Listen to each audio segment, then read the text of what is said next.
আমরা দেশের এক নম্বর নিউজ নেটওয়ার্ক, আর আপনারা দেখছেন TV9 বাংলা, প্রথম থেকেই প্রথমে।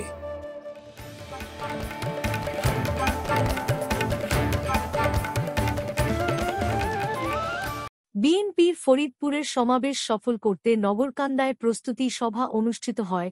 আজ ফরিদপুরে আগামী 20 ফেব্রুয়ারি বিএনপির জনসভা সফল করার লক্ষ্যে নগরকান্দায় এক প্রস্তুতি সভা অনুষ্ঠিত হয়েছে। সোমবার বিকেলে নগরকান্দা শহীদ আকরামুন্নেছা বালিকা উচ্চ বিদ্যালয় মিলনায়তনে আয়োজিত এই সভায় সভাপতিত্ব করেন উপজেলা বিএনপির সিনিয়র সহসভাপতি হাবিবুর রহমান বাবুল তালুকদার।